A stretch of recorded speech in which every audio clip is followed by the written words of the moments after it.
Hello student, I am in Kamal Singh in Mothi Children School Guna. I hope you all are fit and fine. Dear student, आज की class का हमारा topic है class 9th की हिंदी पाठ्य पुस्तक के पार्ट 1 क्षितिज गदखंड का फर्स्ट चैप्टर दो बेलों की कथा, जिसके लेखक हैं श्री मुंशी प्रेमचंद जी। ठीक है, चलिए फिर स्टार्ट करते हैं। फर्स्ट स्टूडेंट, हम इस कहानी का जो भावार्थ है उसको समझेंगे।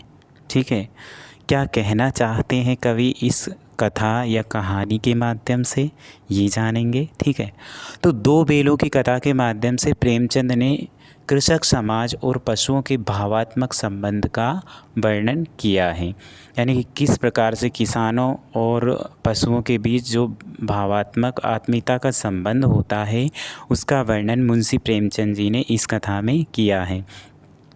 इस कहानी में उन्होंने यह भी बताया कि स्वतंत्रता यूं ही नहीं मिलती, उसके लिए बार बार संघर्ष करना पड़ता है। इस प्रकार परोक्ष रूप से यह कहानी आज़ादी की आंदोलन की भावना से जुड़ी हुई है। ठीक है, इसके साथ ही इस कहानी में प्रेमचंद ने पंचतंत्र और हितोपदेश की कथा परंपरा का उपयोग और विकास किया है। तो चलिए फिर स्टार्ट करते हैं दो बेलों की कथा। जानवरों में गधा सबसे ज़्यादा बुद्धिहीन समझा जाता है, मतलब जिसमें बुद्धि ना हो तो गधा सबसे बुद्धिहीन समझा जाता है। जब हम किसी आदमी को परले दर्जे का यानी कि फर्स्ट नंबर का बेवकूफ़ कहना चाहते हैं तो उसे क्या कहेंगे, उसे हम गधा कहते हैं। गधा सचमुच ही बेवकूफ़ होता है या उसके सीधेपन ने या उसकी निरापद सहिष्णुता ने, मतलब आपत्ति रहित या फिर सुरक्षित सहनशीलता ने उसको ये उपाधि दे रखी है। ठीक है, इसका निश्चय नहीं किया जा सकता। गायें सींग मारती है। ब्याई हुई गाय तो अनायास ही अचानक से ही सिंगनी का रूप धारण कर लेती है। ठीक है, कुत्ता भी बहुत गरीब जानवर है, लेकिन कभी कभार भी उसे क्या होता है, क्रोध आ ही जाता है। किसको? कुत्ते को। किंतु गधे को कभी क्रोध करते आपने नहीं देखा होगा और ना ही उसे सुना होगा कि गधा क्रोध करता है। देखा है क्या? जितना चाहो गरीब को मारो, किसको? गधे को। कितना ही मारो, चाहे जैसी खराब या सड़ी हुई घास उसको डाल दो। ठीक है, उसके सामने डाल दो, उसके चेहरे पर कभी असंतोष की छाया दिखाई नहीं देगी। उसके चेहरे पर कभी अप्रसन्नता की या असंतोष की छाया नहीं दिखाई देगी। मुझे ऐसा कचरा क्यों डाला है, ऐसा घास क्यों डाला है मुझे। ठीक है,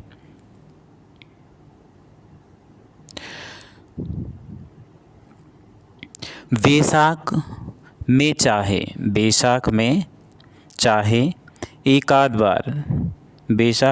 एक आध बार कुलेल कर लेता हो। बैसाख में चाहे एक आध बार वह खेल कूद लेता होगा या फिर कीड़ा कर लेता होगा। ठीक है, पर हमने तो उसे कभी खुश होते नहीं देखा। लेकिन हमने तो आज तक गधे को खुश होते नहीं देखा। उसके चेहरे पर एक विषाद का मतलब होता है उदासी स्थायी रूप से छाई रहती है उसके चेहरे पर। ठीक है, सुख दुख हानि लाभ किसी भी दशा में उसे हमने बदलते नहीं देखा है।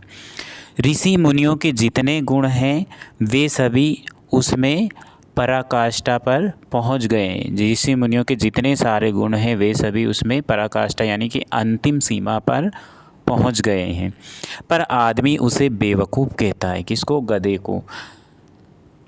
सद्गुणों का इतना अनादर कहीं नहीं देखा। गधा इतना सद्गुणी होता है, उसमें सारे गुण होते हैं, चुपचाप से रहता है, चाहे जैसा खा पी लेता है। ठीक है, इसलिए उसमें क्या है, ये सद्गुण हैं। तो इतने सद्गुणों का इतना अनादर कहीं नहीं देखा जितना लोग करते हैं आज की दुनिया में। ठीक है, कदाचित सीधापन संसार के लिए उपयुक्त नहीं है। हो सकता है कि ये सीधापन संसार में उपयुक्त नहीं है, क्योंकि जो सीधे वृक्ष होते हैं वो सबसे पहले ही काटे जाते हैं। चलिए देखिए ना, भारतवासियों की अफ्रीका में क्या दुर्दशा हो रही है। भारतवासियों की अफ्रीका में क्या दुर्दशा हो रही है। क्यों अमेरिका में उन्हें घुसने नहीं दिया जाता। बेचारे शराब नहीं पीते, ठीक है। 4 पैसे कुछ समय यानी कि बुरे समय के लिए बचा कर रखते हैं। जी तोड़ कर काम करते हैं, बड़ी मेहनत से काम करते हैं, किसी से लड़ाई झगड़ा नहीं करते। कौन? भारतवासी किसी से लड़ाई झगड़ा नहीं करते। 4 बातें सुनकर गम खा जाते हैं। 4 बातें सुनकर वो क्या खा जाते हैं? गम, यानी कि दुखी हो जाते हैं। गम खाना मतलब दुखी हो जाना। कहा जाता है वे जीवन के आदर्श को नीचा करते हैं, जीवन के अपने सम्मान को नीचा रखते हैं। अगर वे ईंट का जवाब पत्थर से देना सीख जाते तो शायद सभ्य कहलाने लगते।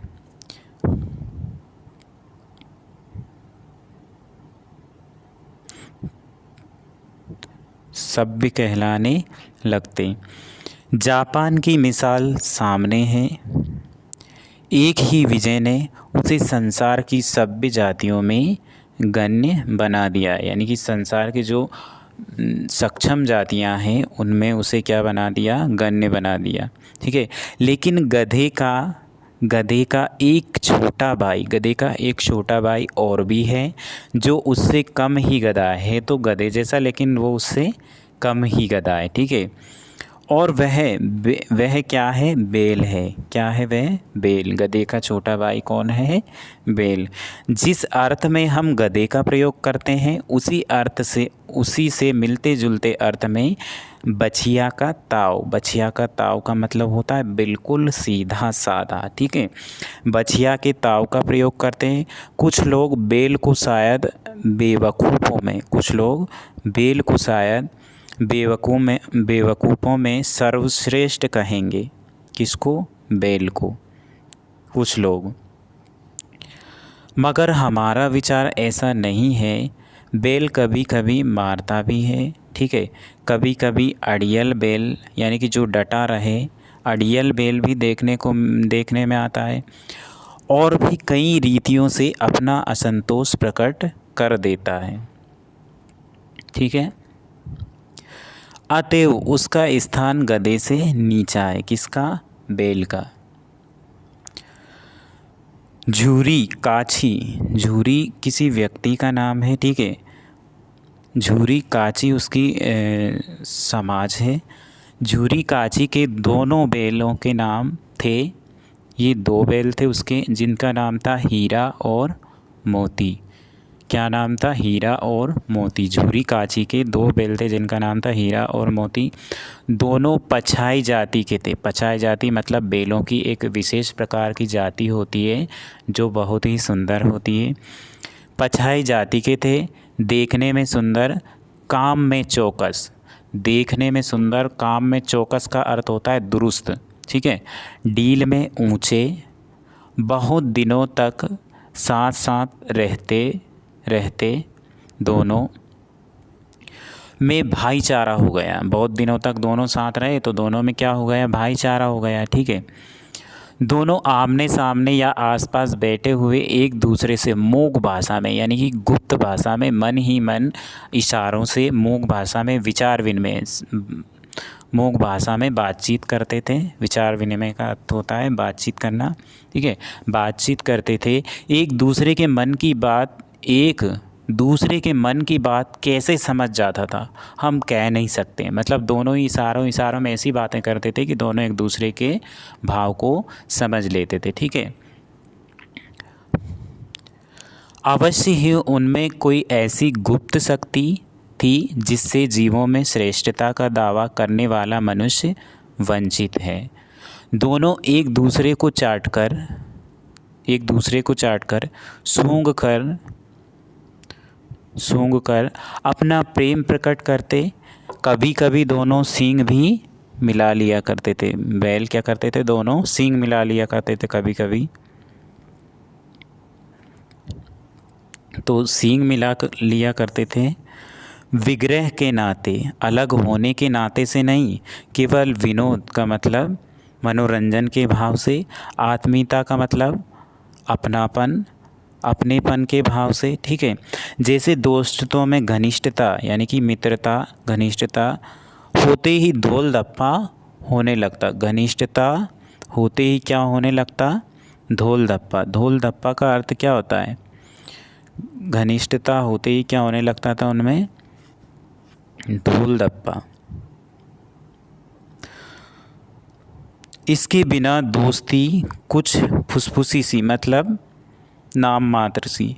इसके बिना दोस्ती कुछ फुसफुसी सी, कुछ हल्की सी होती रहती थी।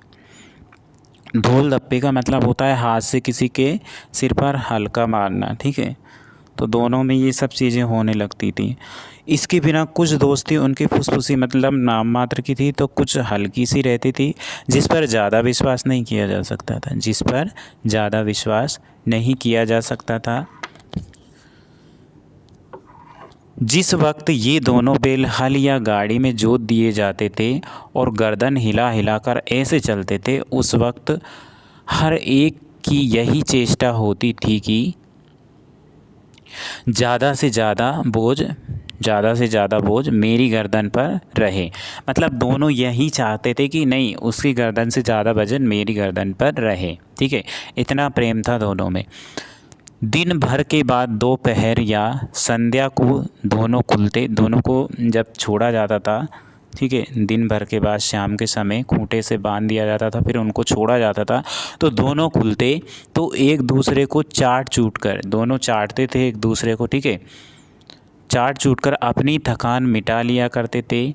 नांद एक भूसा या फिर पशुओं के लिए कुछ डालने का, भूसा वगैरह या कुछ खली वगैरह कुछ डालने का एक पात्र होता है, जिसको चारा डालने का पात्र बोलते हैं, ठीक है। तो नांद में खली भूसा पड़ जाने के बाद दोनों साथ उठते हैं। दोनों खाने के लिए जब नाद में भूसा डाल दिया जाता था, खली और भूसा, तब साथ में उठते थे, साथ नाद में मुंह डालते थे। दोनों एक ही साथ खाने के लिए नाद में मुंह डालते थे और एक ही साथ बैठते थे। एक मुंह हटा लेता तो दूसरा भी हटा लेता, एक को नहीं खाना तो वही दूसरे को भी नहीं खाना। संयोग की बात है कि झूरी ने एक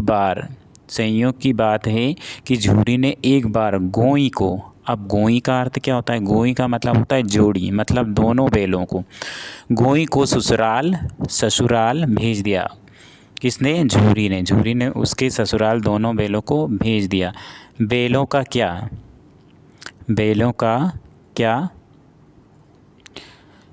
को क्या मालूम वे क्यों भेजे जा रहे हैं। ये बैलों को पता नहीं था कि उन्हें क्यों भेजा जा रहा है।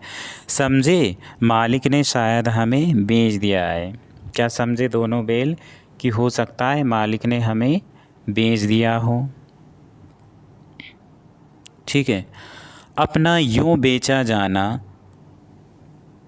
उन्हें अच्छा लगा या बुरा कौन जाने, पर झूरी का साला बैलों को लेने आया था।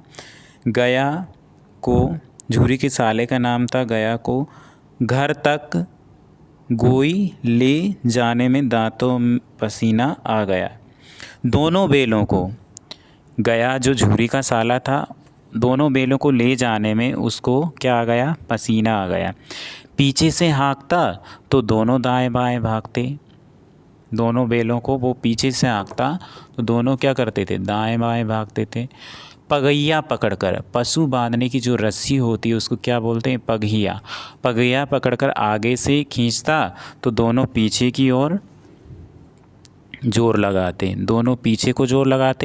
मारता तो दोनों सींग नीचे करके हुंकारते। अगर ईश्वर ने उन्हें वाणी दी होती तो झूरी से पूछते, अगर ईश्वर ने बैलों को वाणी दी होती तो बैल क्या पूछते, तुम हम गरीबों को क्यों निकाल रहे हो, गलती क्या है हमारी, ठीक है। हमने तो तुम्हारी सेवा करने में कोई कसर नहीं उठा रखी, हमने तुम्हारी सेवा करने में आज तक कमी नहीं रखी। अगर इतनी मेहनत से काम ना चलता, इतनी मेहनत से काम ना चलता तो और काम ले लेते भाई। हमें तो तुम्हारी चाकरी में ही, हमें तो आपकी चाकरी में ही मर जाना कबूल था। ठीक है, हमने कभी दाने चारे की शिकायत आपसे नहीं की। तुमने जो खिलाया, आपने जो खिलाया वह हमने सिर झुकाकर खा लिया। फिर तुमने हमें इस जालिम के हाथ क्यों बेच दिया? ये बेलों का क्वेश्चन है। ठीक है, वो मन ही मन में इस बात का पश्चाताप कर रहे हैं। वो बोल रहे हैं कि हमारी ऐसी क्या गलती थी जिस वजह से आपने हमें बेच दिया। संध्या के समय दोनों बैल अपने नए स्थान पर जा पहुँचे।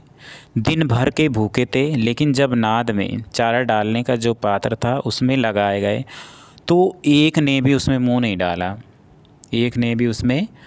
डाला। ठीक है, दिल भारी हो रहा था, दोनों दुखी हो रहे थे, दोनों बहुत दुख हो रहा था दोनों को। ठीक है, दिल भारी होना मतलब बहुत दुख होना।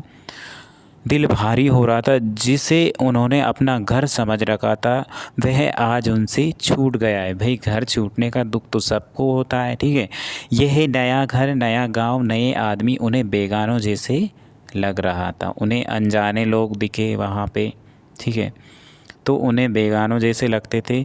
दोनों ने अपनी मूक भाषा में, दोनों ने अपनी गुप्त भाषा में सलाह की। ठीक है, सलाह की, एक दूसरे को कनखियों से देखा, मतलब कान हिलाकर दोनों ने कान की आंखों से उन दोनों ने देखा। ठीक है, और लेट गए, दोनों बैल लेट गए। जब गांव सोता पड़ गया तो दोनों जोर मारकर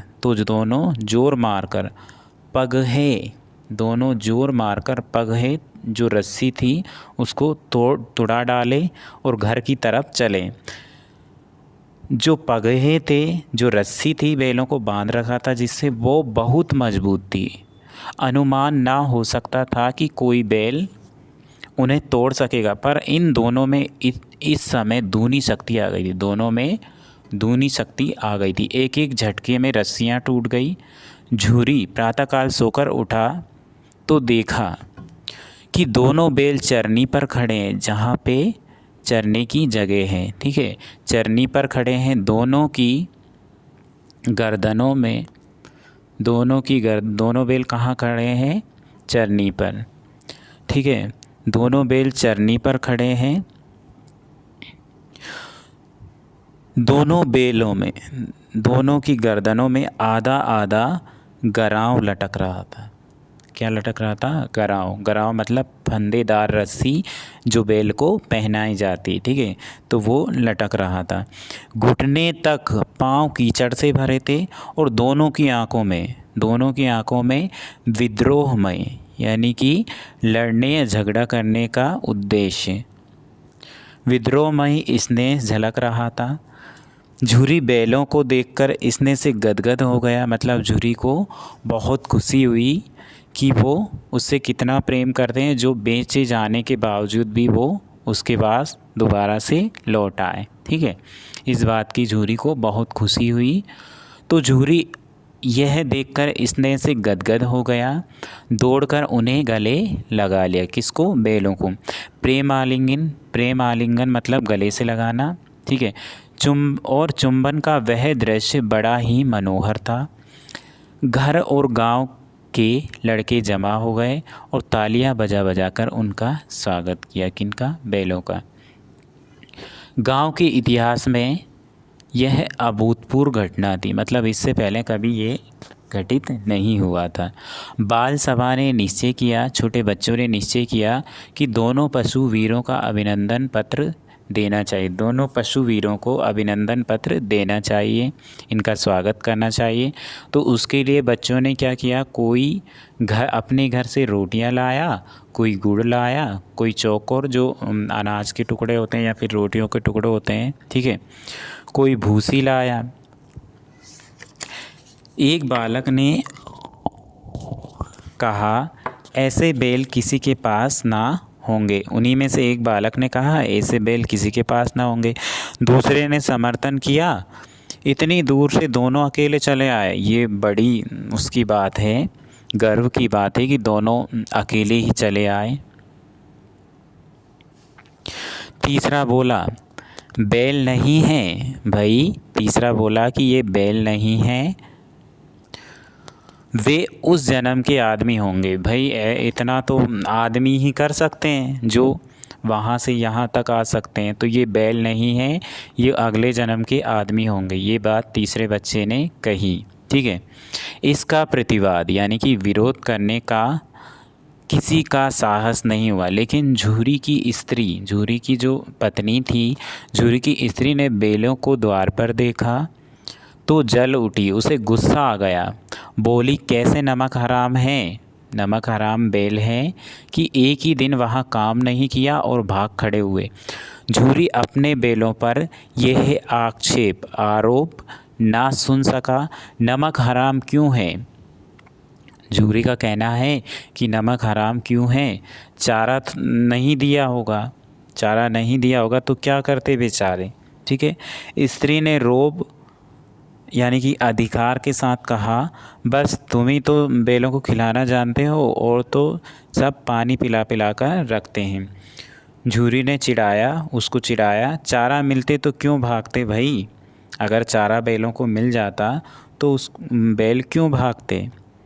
स्त्री चिड़ी, वह स्त्री चिढ़ गई थी। ठीक है। स्त्री चिड़ी, भागे इसलिए कि वे लोग तुम जैसे बुद्धुओं की तरह बैलों को सहलाते नहीं और ना खिलाते हैं। क्या करते हैं? सहलाते नहीं, खिलाते हैं तो रगड़ कर जोतना भी जानते हैं। ये झूरी की पत्नी का कहना है। ये दोनों बैल ठहरे कामचोर, कुछ काम करवाया होगा, इसी वजह से दोनों भाग निकले। अब देखती हूँ इन्हें कहाँ से खली और कहाँ से रोटी के टुकड़े या चौकोर मिलता है। सूखे भूसे के सिवा मैं कुछ नहीं दूंगी, चाहे खाएं या चाहे मरें। वही हुआ। मजूर को कड़ी ताकीद कर दी गई। किसको? मजूर, जो बैलों को चारा और ये सब बैलों का करता है। तो मजूर को क्या कर दी गई? बड़ी ताकीद कर दी गई। उसको सलाह दी गई कि अब क्या होगा कि बैलों को कोई भी भूसा ही डालेंगे, ओनली सूखा। कैसा भूसा? ओनली सूखा भूसा दिया जाए, खली वाली कुछ नहीं देना बैलों को। क्या देना है? सूखा भूसा देना है। चलिए, बैलों ने नाद में मुंह डाला तो उन्हें फीका फीका लगा, क्योंकि उसमें सूखा भूसा था। ठीक है। ना कोई चिकनाहट थी उसमें, ना कोई रस था उसमें। क्या खाएं? आशा भरी आंखों से द्वार की ओर दोनों देखने लगे। झूरी ने मजूर से कहा, क्यों मजूर, थोड़ी सी खली नहीं डाल देता बे? झूरी मजूर से बोलता है। मजूर कौन है? बैलों का चारा पानी करने वाला। उससे बोलता है कि मजूर आप थोड़ी सी खली और डाल दो बैलों के लिए। लेकिन झूरी मना करते हुए बोलता है, नहीं मैं नहीं डाल सकता। क्यों नहीं डाल सकते भाई? मालकिन मुझे मार ही डालेगी, ये झूरी का कहना है। तो झूरी ने बोला चुरा कर डाल दे। झूरी का कहना है अगर मालकिन ऐसे मार देगी तो भाई चुरा के ले आ। ठीक है। ना दादा, मैं चुरा कर नहीं लाऊंगा, पीछे से आप भी बदल जाओगे और उनकी तरफदारी करोगे। तो झूरी का कहना है, ना दादा, पीछे से तुम भी उन्हीं की सी कहोगे। चलिए पार्ट 2। दूसरे दिन झूरी का साला फिर आया और बैलों को ले चला। जब सुबह हुई तो दूसरे दिन झूरी का साला दोबारा से आ गया और दोनों बैलों को ले चला। ठीक है। अब कि उसने दोनों को गाड़ी में जोता। दोनों बैलों को पहले तो वो ऐसे ही ले गया था, लेकिन अब क्या किया उसने? दोनों बैलों को गाड़ी से जोता। 2-4 बार मोती ने गाड़ी को गाड़ी थी उसको सड़क की खाई में गिराना चाहा। किसने? मोती बैल ने। पर क्या किया? हीरा थोड़ा समझदार था। उसने क्या किया? उसने संभाल लिया गाड़ी को।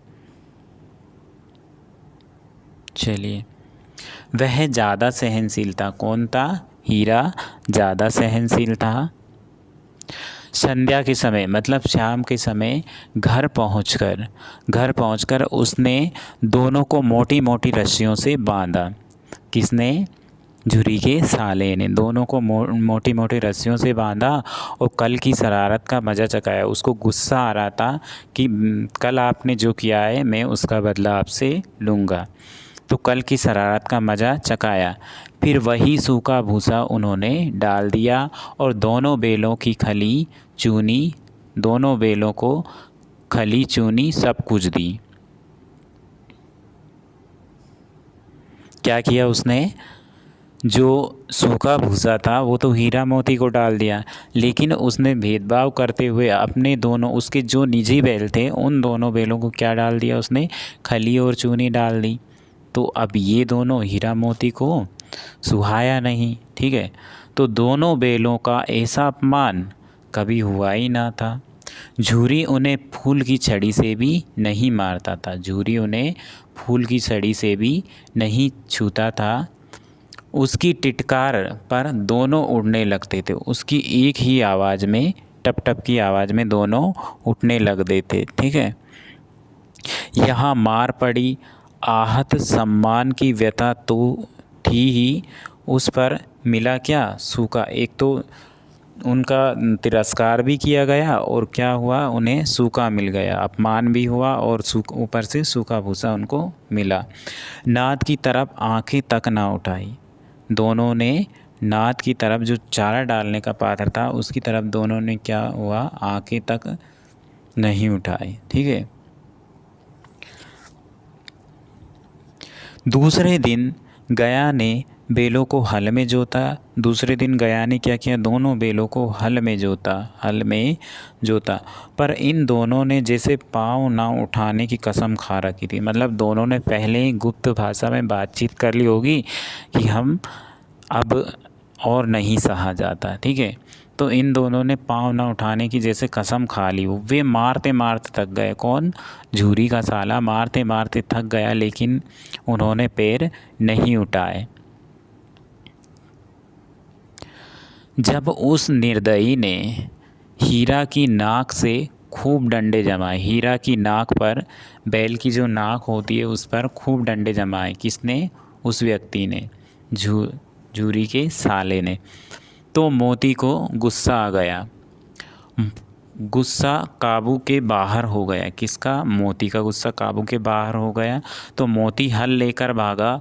हल, रस्सी, जुआ, जोत सब टूट टाट कर, जिनसे बैल बंधे हुए थे, ठीक है, जिससे गाड़ी चल रही थी, वो सब टूट टाट कर बराबर हो गया। बड़ी बड़ी रस्सियाँ ना होती तो दोनों पकड़ाई में ना आते। दोनों इतनी तेज़ भागे थे कि वो रस्सियाँ ना होती बड़ी बड़ी तो दोनों नहीं पकड़ाई में आते। हीरा ने मूक भाषा में कहा, भागना व्यर्थ है। हीरा मोती को समझा रहा है कि बेटा भागना व्यर्थ है। मोती ने उत्तर दिया, इस पर मोती ने क्या कहा? तुम्हारी तो इसने जान ही ले ली थी। अगर मैं नहीं भागता तो ये तुम्हें मार मार कर तुम्हारी जान ले लेता। ऐसा किसका कहना है? मोती का। चलिए, आपकी बड़ी मार पड़ेगी। आपके एक बैल दूसरे बैल से बोल रहा है, आपकी इस गुस्ताखी के कारण हमें क्या होगा? हम पर बड़ी मार पड़ेगी। पढ़ने दो, दूसरा बैल बोल रहा है, पढ़ने दो। बैल का जन्म जो लिया है तो मार से कहाँ तक बचेंगे? दूसरा बैल बोल रहा है कि बैल का जन्म लिया है तो मार से कहाँ तक बचेंगे। गया तो आदमियों के साथ दौड़ा आ रहा है। गया जो व्यक्ति था आदमियों के साथ दौड़ा आ रहा है। दोनों के हाथों में लाठियाँ हैं। दोनों के हाथों में क्या है? लाठियाँ हैं। मोती बोला, कहो तो दिखा दूं। एक बैल दूसरे बैल से संकेत करता हुआ कहता है, कहो तो दिखा दूं इन्हें, ठीक है। कुछ मज़ा, कहो तो दिखा दूं कुछ मज़ा मैं भी।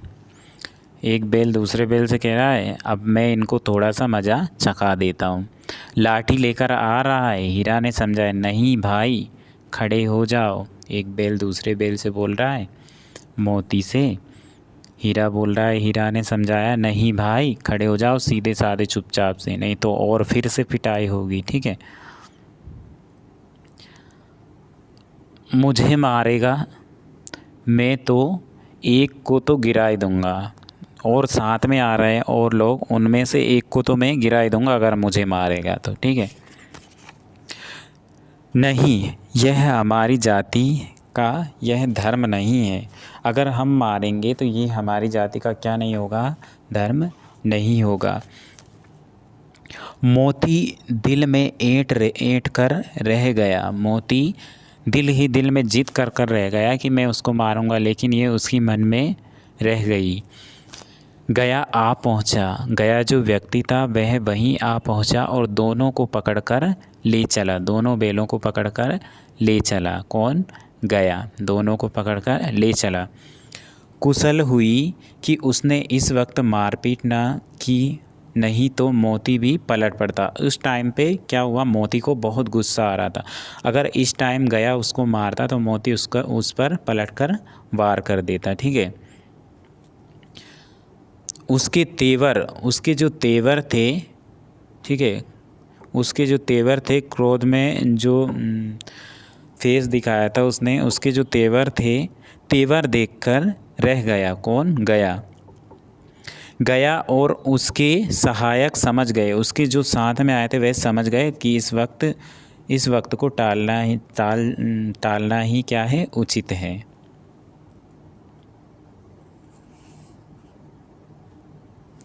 तो इस वक्त को टालना ही क्या है, मसलहत है। मसलहत का अर्थ होता है, मसलहत का अर्थ हितकर होना, ठीक है। आज दोनों के सामने वही सूखा भूसा लाया गया। दोनों चुपचाप खड़े रहे। घर के लोग भोजन करने लगे। उस वक्त छोटी सी लड़की 2 रोटियां लेकर निकली और दोनों के मुंह में देकर चली गई। उस एक रोटी से इनकी भूख तो क्या शांत होती, पर दोनों के हृदय को मानो भोजन सा मिल गया। यहाँ भी किसी सज्जन का वास है, दोनों ये सोचने लगे। लड़की भैरव की थी, उसकी माँ मर चुकी थी। सौतेली माँ उसे बहुत मारती रहती थी, इसलिए इन बैलों से उसे एक प्रकार की आत्मीयता या फिर अपनापन हो गया था, ठीक है। दोनों दिन भर जोते जाते, दोनों बैलों को दिन भर जोता जाता था। डंडे खाते, अड़ते, दोनों रुकते भी तो क्या करते बेचारे, मारा जाता था पीछे से उनको। अड़ते, शाम को थान एक स्थान होता था, ठीक है, जहाँ पे बैल बांधे जाते थे। थान पर बांध दिए जाते और रात को वही बालिका क्या करती थी, रात में उनको रोटियां खिलाने आ जाती थी।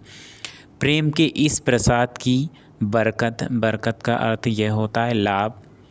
प्रेम के इस प्रसाद की यह लाभ था कि 2 गाल सूखा भूसा खाकर भी दोनों दुबले नहीं होते थे, ठीक है। मगर दोनों की आंखों में रोम रोम में क्या भरा हुआ था, विद्रोह, द्वेष की भावना भरी हुई थी। एक दिन मोती ने क्या किया, मन ही मन संकेत दिया और कहा, अब तो यार सहा नहीं जाता हीरा, ठीक है। क्या करना चाहते हो? दूसरा बैल बोला, क्या करना चाहते हो? एक आध को तो सींग से उठाकर फेंक ही दूंगा आज मैं, लेकिन जानते हो वह प्यारी लड़की जो हमें रोटियां खिलाती है उसी की लड़की है जो इस घर का मालिक है। यह बेचारी अनाथ ना हो जाएगी तो मालकिन को ना फेंक दूं। फिर वह बोल रहा है तो फिर मालकिन को फेंक दे, वही तो उस लड़की को मारती हैं। लेकिन औरत जात पर सींग चलाना मना है, यह भूल जाते हो क्या? तुम तो किसी तरह निकलने ही नहीं देते। बताओ, तुड़ाकर भाग चलें? दोनों का कहना है या तो रस्सी तुड़ाकर भाग चलें। हाँ, यह मैं भी स्वीकार करता हूँ, लेकिन इतनी मोटी रस्सी टूटेगी कैसे? इसका एक उपाय है, पहले रस्सी को थोड़ा सा चबा लो, ठीक है, फिर एक झटके में तोड़ देंगे उसको। दोनों बैल सोच रहे हैं। रात को जब बालिका रोटियां खिलाकर चली गई दोनों रस्सियाँ चबाने लगे, दोनों रस्सियों को मुंह में चबाने लगे, पर मोटी रस्सी मुंह में न आती। बेचारे बार बार जोर लगाकर रह जाते थे। सहसा घर का द्वार खुला और वह लड़की निकली। कौन लड़की? जो उनको रोटियां देने आती थी, वह लड़की निकली। दोनों सिर झुकाकर उसका हाथ चाटने लगे बड़े ही स्नेह के साथ। दोनों की पूंछें खड़ी हो गई। उसने उनके माथे को सहलाते हुए, माथे पर हाथ फेरते हुए या सहलाते हुए कहा और बोली, खोल दूंगी, मैं आपको खोल दूंगी, चुपके से भाग जाओ, नहीं तो यहाँ लोग मार डालेंगे। आज घर में सलाह हो रही है, मतलब उनके घर में बातचीत चल रही होगी। इसका वृतांत वे लड़की उसको, उन बेलों को सुना रही है। ठीक है, तो घर में सलाह हो रही थी कि इनकी नाकों में नाथ डाल दी जाए। नाथ जो बैलों के नाक में डाली जाती है रस्सी की, ठीक है, जिससे बैलों को काबू किया जा सके, तो इनकी नाकों में नाथ डाल दी जाए। उसने गराव खोल दिया। जो रस्सी, जिस रस्सी से बैल बंधे हुए थे, उसने उस रस्सी को खोल दिया। ठीक है, पर दोनों चुपचाप खड़े रहे। अब दोनों, उसने रस्सी भी खोल दी, उसके बाद भी दोनों बैल चुपचाप खड़े थे। मोती ने अपनी भाषा में पूछा, मोती ने अपनी गुप्त भाषा में पूछा, अरे चलते क्यों नहीं हो? हीरा ने कहा, चलें तो, लेकिन कल इस अनाथ पर आफत आएगी। उनका कहना था, उनका सोचना या मानना था कि अपन तो चले जाएंगे, लेकिन कल इस बच्ची पर क्या होगा? समस्याएं आएंगी। सभी पूछेंगे कि इस बच्ची ने ही छोड़ा है। ठीक है, तो इस अनाथ पर आफत आएगी, सब इसी पर संदेह करेंगे, सब यही सोचेंगे कि इसी ने भगाए होंगे। ठीक है, सहसा अचानक से ही बालिका चिल्लाई, दोनों फूफा वाले बैल भागे जा रहे हैं। फूफा उस लड़की के जो बैल थे, कौन, किसके? झूरी, वह उस लड़की का फूफा लगता था। ठीक है, तो वह लड़की चिल्लाई, दोनों फूफा वाले बैल भागे जा रहे हैं। ओ दादा, ओ दादा, दोनों फूफा वाले बैल भागे जा रहे हैं, जल्दी दौड़ो। गया, उस लड़की का जो पिता था, गया हड़बड़ाकर घबराहट में उठा और भीतर से निकला और बैलों को पकड़ने चला। वो दोनों भागे। गया उसके पीछे भागा और उनका पीछा किया। और भी तेज हुए। गया ने शोर मचाया। फिर गांव के कुछ आदमी भी गया के साथ आ गए, तो गया कुछ आदमियों को भी साथ लेने के लिए लौटा। दोनों मित्रों को भागने का मौका मिल गया। भाई, दोनों मित्रों को आज़ादी मिली तो भाग रहे हैं वो तो बहुत तेज़ी से। ठीक है, तो दोनों बैलों को भागने का मौका मिल गया। सीधे दौड़ते चले गए, यहाँ तक कि मार्ग का ज्ञान नहीं रहा। उन्हें रास्ता भी पता नहीं था कि कहाँ जाना है। जल्दी जल्दी में, घबराहट में इतनी तेज़ भागे वो कि मार्ग भी भूल गए। ठीक है, जिस परिचित मार्ग से आए थे, जिस मार्ग से वे आए थे, जिस रास्ते से वे आए थे, उसका भी उनको पता नहीं था दोनों को। ठीक है, नए नए गांव मिलने लगे थे।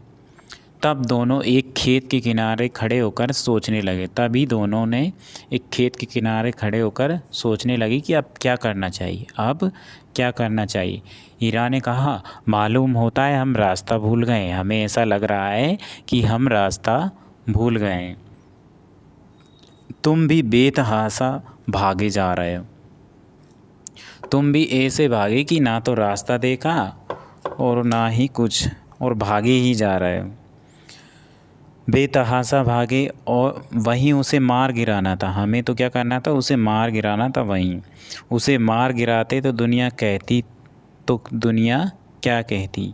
दूसरा बैल बोल रहा है, अगर उसे मार गिराते तो दुनिया क्या कहती?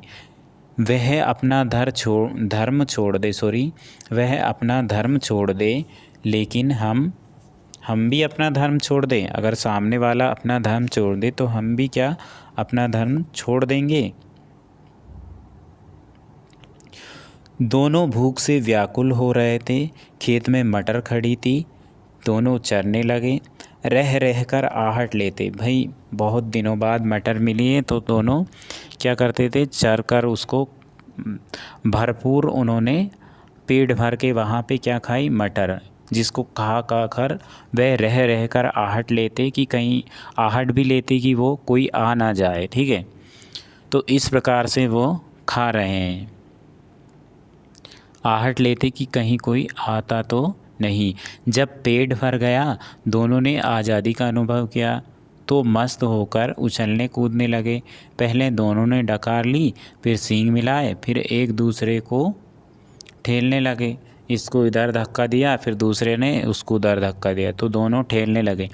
मोती ने हीरा को कई कदम पीछे हटा दिया, यहाँ तक कि वह खाई में गिर गया। तब उसे भी क्रोध आया। किसको? हीरा को। संभल कर उठा और फिर मोती से मिल गया। मोती ने देखा खेल में झगड़ा हुआ चाहता है तो किनारे हट गया।